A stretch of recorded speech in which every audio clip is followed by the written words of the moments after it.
Good morning my dear students. Last class में हमने किसी स्फीयर के किसी बिंदु पर टेंजेंट लाइन और उस टेंजेंट लाइन को कंटेन करने वाले प्लेन के बारे में डिस्कस किया था। मतलब दो चीज़ें आपने पढ़ी हैं। कौन सी? फर्स्ट तो क्या, टेंजेंट लाइन, ठीक है, और सेकंड क्या, टेंजेंट प्लेन। सेकंड क्या, टेंजेंट प्लेन। ओके, स्पर्श समतल और स्पर्श रेखा, ठीक है। और किस तरीके से देखा था आपने? जैसे मान लो स्पर्श रेखा की बात करें, टेंजेंट लाइन की बात करें, तो आपके पास फर्स्ट ऑफ ऑल एक स्फीयर होना चाहिए। ये आपका स्फीयर है, इसका सेंटर होगा।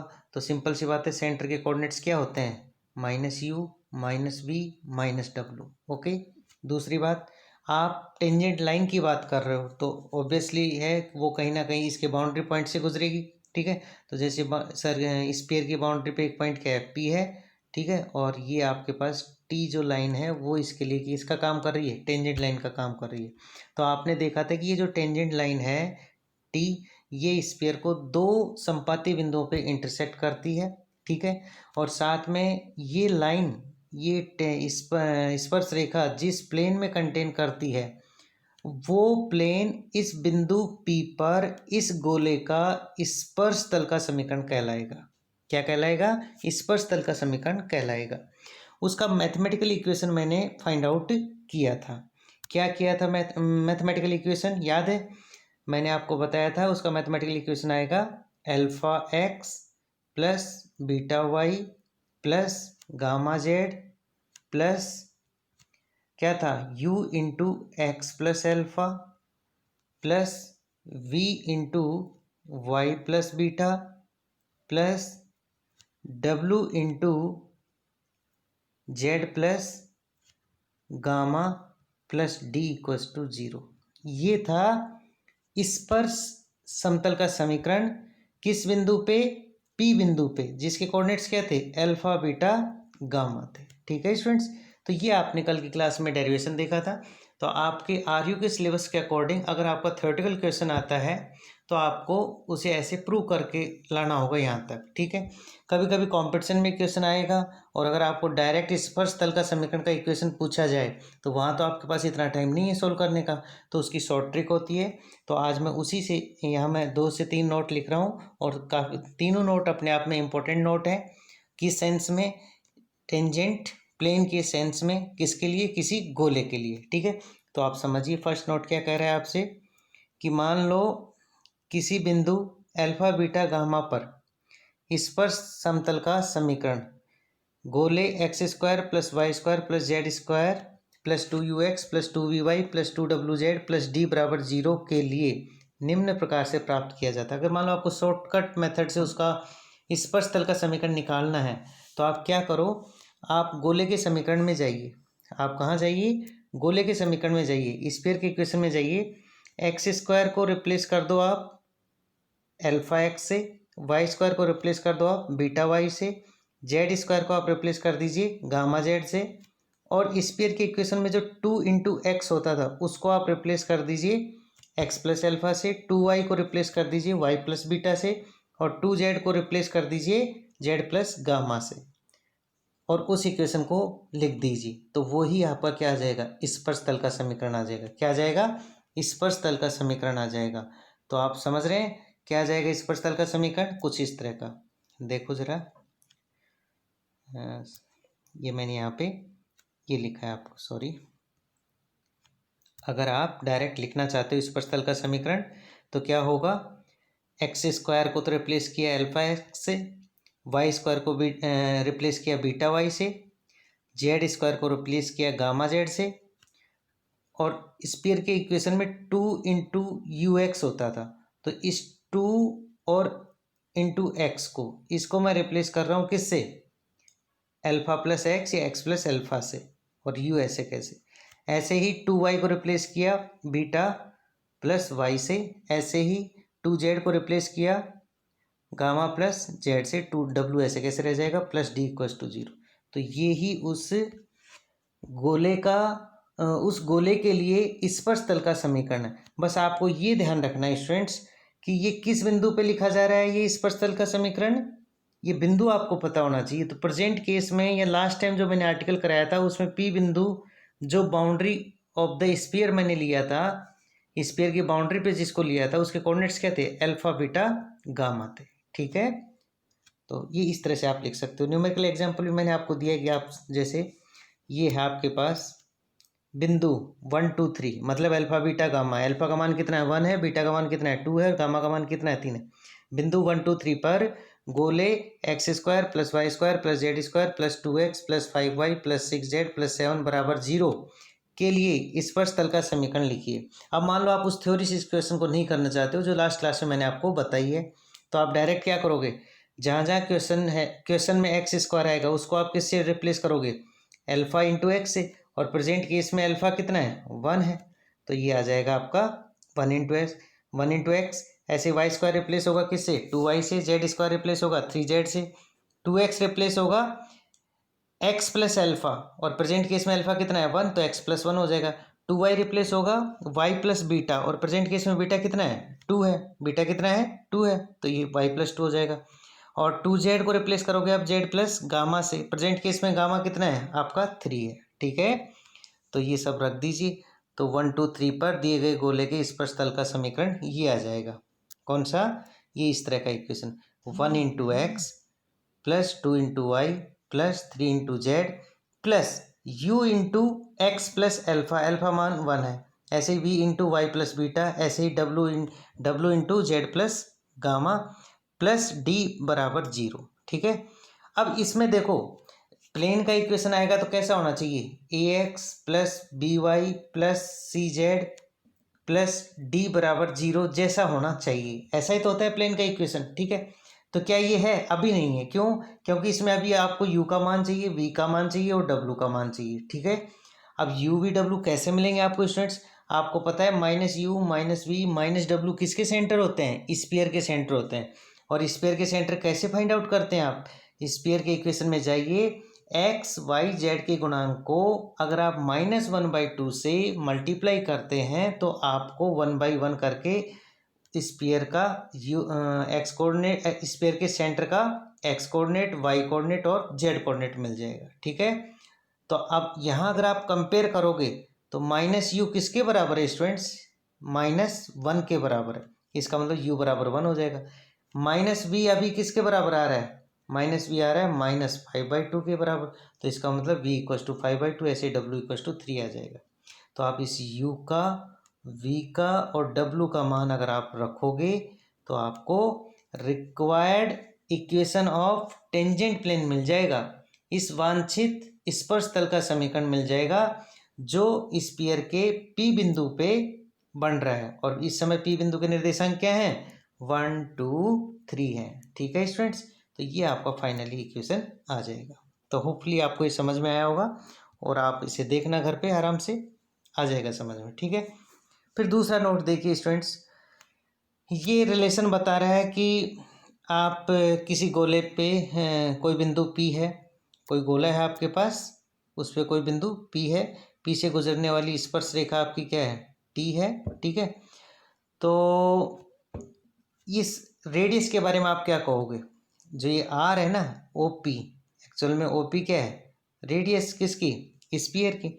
तो देखो इसने क्या कहा है, किसी गोले की स्पर्श रेखा, किसी गोले की स्पर्श रेखा मतलब T, किसी गोले की स्पर्श रेखा T, स्पर्श बिंदु इस समय क्या है P से जाने वाली त्रिज्या पर लंब होती है।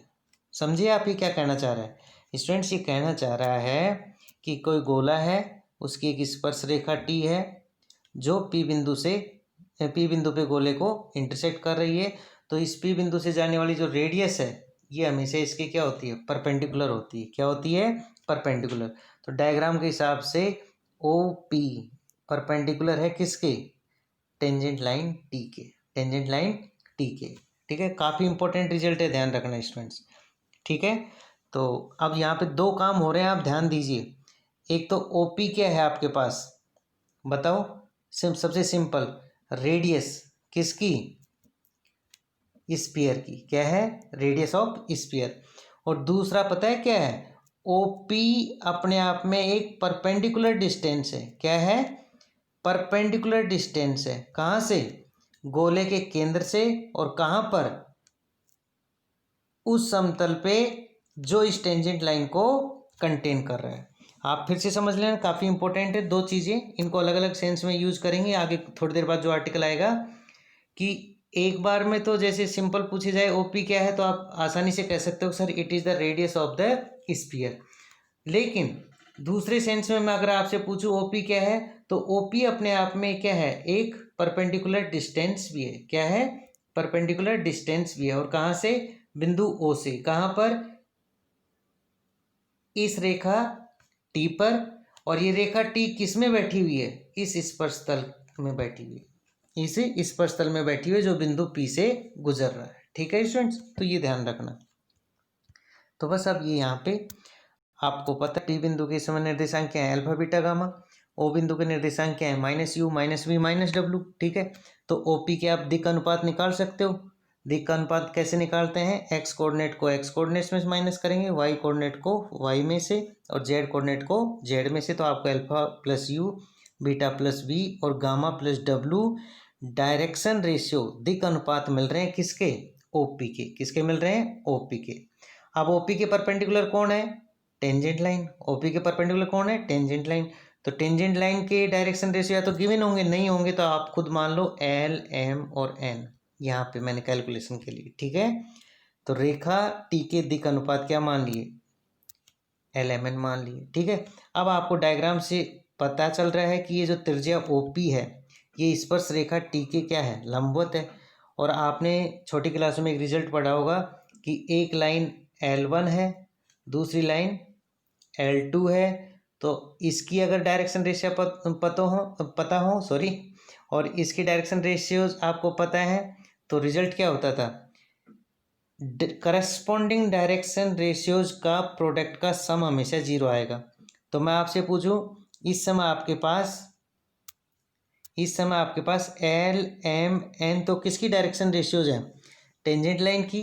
और alpha plus you, beta plus we और गामा प्लस डब्लू किसकी डायरेक्शन रेशियोज हैं, लाइन ओपी की। दोनों एक दूसरे के परपेंडिकुलर हैं, तो ये रिजल्ट आपका सेटिस्फाइड होना चाहिए। ठीक है, तो ये मैंने यहाँ लिख दिया है क्या, कि अतः रेखा की लंबिक दूरी गोले की त्रिज्या के बराबर या गोले के अर्धव्यास के बराबर होती है।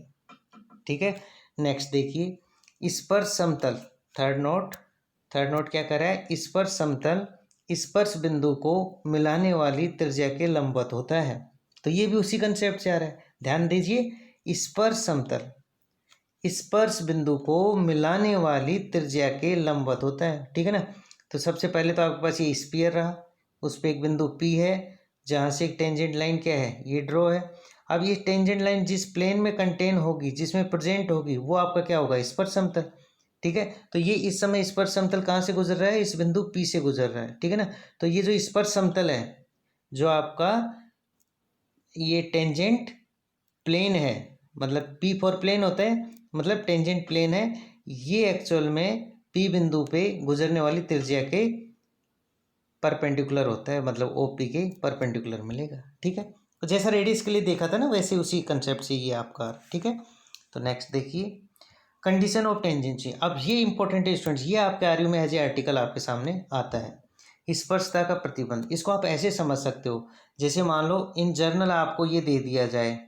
ठीक है, मतलब आप ऐसे समझिए कि ये आपके पास एक स्फीयर है, ये आपके पास एक प्लेन है। ठीक है ना, अब आपसे कहेगी बताओ ये प्लेन इस स्फीयर के किसी एक बिंदु पे कब टेंजेंट की तरह बिहेव करेगा, कब टेंजेंट की तरह बिहेव करेगा, टेंजेंट प्लेन की तरह बिहेव करेगा, ये आपको बताना है। तो वो क्या कंडीशन है कि जिसे आप चेक करने पे ये बता सकते हो कि ये प्लेन इस स्फीयर के किसी बिंदु पे टेंजेंट प्लेन बनाएगा या नहीं बनाएगा, ये आपको चेक करना है। तो देखिए ज़रा, कंडीशन ऑफ टेंजेंसी।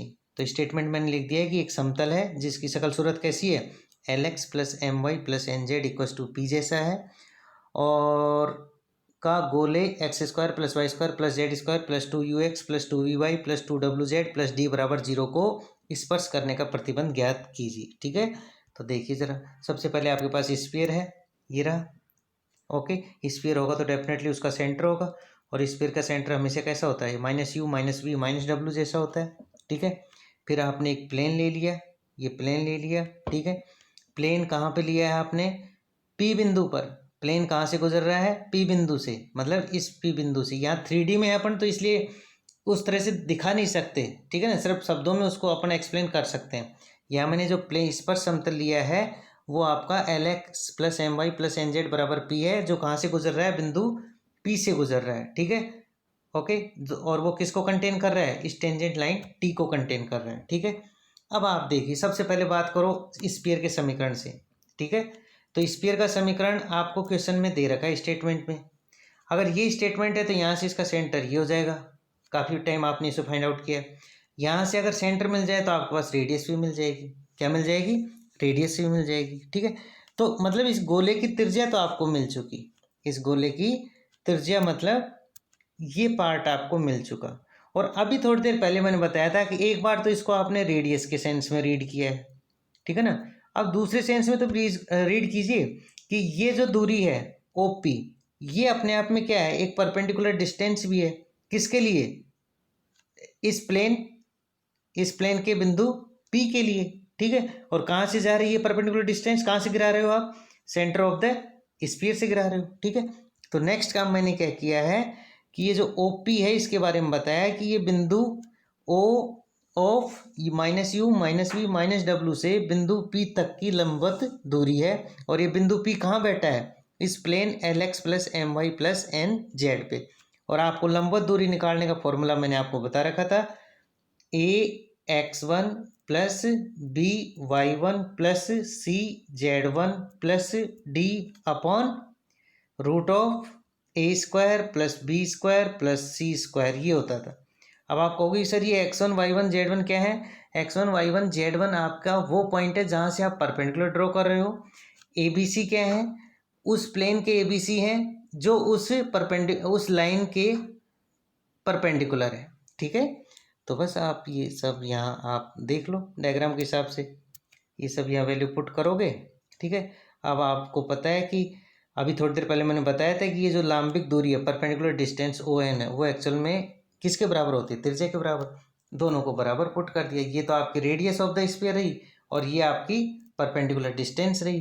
दोनों को बराबर करोगे, स्क्वायर करोगे दोनों तरफ आपको स्क्वायर करना है, स्क्वायर करके इनको क्रॉस मल्टीप्लाई करना है, क्रॉस मल्टीप्लाई करके आपको ये मिल जाएगा। तो ये रिलेशन आ जाता है, मतलब अगर कोई प्लेन, ये क्या है कि एक plane LX plus MY plus NZ बराबर P अगर किसी गोले को स्पर्श करेगा, अगर किसी गोले को स्पर्श करेगा तो क्या होगा, तो स्टूडेंट्स उस केस में आपके पास ये कंडीशन सेटिस्फाइड हो रही होगी, मतलब L into U plus M into V plus N into W plus P का होल स्क्वायर किसके बराबर आना चाहिए, L square plus M square plus N square multiple of U square plus V square plus W square minus D के बराबर आना चाहिए, ठीक है। अब इसे आपको याद रखने का काम है, कॉम्पिटिशन एग्जाम में आता है तो डायरेक्ट यूज करोगे, आपके RU के एग्जाम में आ रहा है तो आपको स्टेप टू स्टेप आना है। पहले स्फीयर का इक्वेशन पिक करोगे, फिर उससे सेंटर निकालोगे स्फीयर का, फिर उससे आप स्फीयर की रेडियस निकालोगे, ठीक है। और फिर उसके बाद आप परपेंडिकुलर डिस्टेंस की बात करोगे, परपेंडिकुलर डिस्टेंस का फॉर्मूला लिखोगे, फॉर्मूला लिखने के बाद आप उन दोनों को बराबर करोगे, क्योंकि अभी थोड़ी देर पहले आपने देखा था कि ये जो बिंदु P पे जो टेंजेंट लाइन गुजर रही है, ठीक है ना, तो इस P बिंदु के लिए जो लांबिक दूरी OP है और जो रेडियस है वो दोनों एक दूसरे के बराबर होती हैं, ठीक है। तो ये आपके पास आ जाएगा। अब इसके बेस पे एक प्रॉब्लम ली है, ठीक है ना, थोड़ा सा चेंज है इसमें, क्या कि एक गोले X square plus Y square plus Z square plus 2x minus 4y plus 6z minus 7 बराबर 0 के उन स्पर्श समतलों के समीकरण ज्ञात कीजिए जो रेखा 6x माइनस 3y माइनस 23 बराबर 0 बराबर 3z प्लस 2 में प्रतिच्छेद करते हैं, ठीक है। समझे क्वेश्चन क्या कहना चाह रहा है, एक्चुअल में आपको उन स्पर्श समतलों का समीकरण निकालना है जो इन रेखाओं में प्रतिच्छेद करते हैं। तो पहले आप रेखा का समीकरण देखो, तो ये एक्चुअल में दो रेखा के समीकरण है। एक बार तो इसको काउंट कर लो, 6x - 3y - 23 बराबर 0, और दूसरी बार इसको काउंट कर लो तो 3z + 2 बराबर 0। तो ये आपके पास रेखा नंबर फर्स्ट हुई और ये आपके पास रेखा नंबर सेकंड हुई। अब आपको पता है कि एक रेखा L1 है, दूसरी आपकी L2 है, ठीक है ना। अब इन दोनों से गुजरने वाली रेखा भी कैसी होगी, लैम्डा से कनेक्ट कर दो। ऐसे ही जैसे एक सर्कल C1 है, दूसरा सर्कल C2 है, इन दोनों से गुजरने वाला सर्किल क्या है, तो C1 + लैम्डा C2। ऐसे ही स्फीयर में देखा था, एक स्फीयर S1 है, दूसरा स्फीयर S2 है, इन दोनों से गुजरने वाला, इन दोनों के इंटरसेक्शन से गुजरने वाला स्फीयर का समीकरण क्या हो जाएगा, x1 + लैम्डा S2। तो वही चीज़ यहाँ पर है, एक लाइन आपके पास ये है, दूसरी लाइन ये है, तब रेखा फर्स्ट एवं सेकंड से गुजरने वाले समतल का समीकरण क्या होगा, L1 + लैम्डा L2 बराबर 0 जैसा होना चाहिए। ये अपन कह रहे हैं ऐसा होना चाहिए। अगर ऐसा होगा तो आप ये तो L1 लिखिए आपने, और ये लैम्डा से कनेक्ट कर दिया L2 को बराबर 0। अब इसको आप सोल्व कर लो। सोल्व करने का मतलब x y z के कोफिशिएंट्स एक साथ रख लो और कांस्टेंट को एक तरफ रख लीजिए।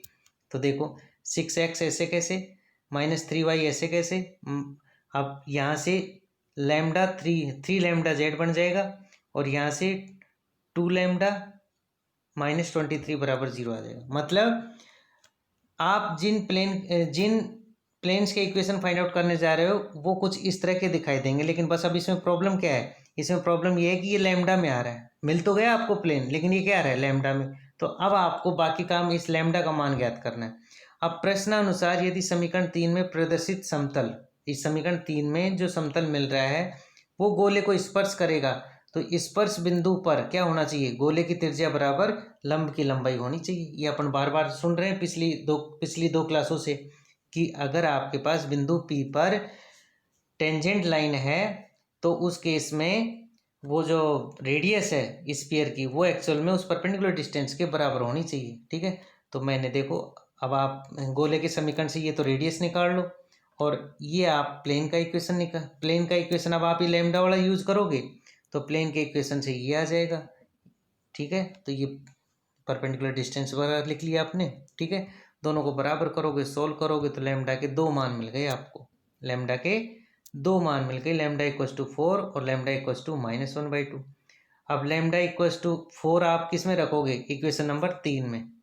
लैम्डा = 4 आप पुट कीजिए कहाँ पे, इक्वेशन नंबर 3 में। तो इक्वेशन नंबर 3 में पुट करोगे तो आपको ये समतल का समीकरण मिल जाएगा।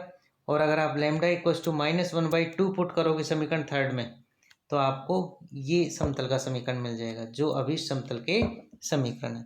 तो समझे यहाँ पे क्या हुआ, यहाँ पे एक्चुअल में क्वेश्चन में उसने बात की है कि आपको ऐसे समतल के समीकरण निकालने हैं जो इन दो रेखाओं में प्रतिच्छेद करते हैं इस गोले के लिए, ठीक है। तो बस ये पहले इन दोनों रेखाओं को अलग अलग लिख के उनको लैम्डा से कनेक्ट कर लीजिए, तो वो आपका प्लेन का इक्वेशन आ जाएगा। अगर यही प्लेन का इक्वेशन है तो वो इसके लिए किसका काम करेगा, स्पर्श समतल का काम करेगा। स्पर्श समतल का काम करेगा तो रेडियस किसके बराबर होनी चाहिए, परपेंडिकुलर डिस्टेंस OP के बराबर होनी चाहिए, ठीक है। बस इनको सोल्व करना आ जाएगा। ओके, आज के लिए इतना ही काफ़ी है स्टूडेंट्स, थैंक्स।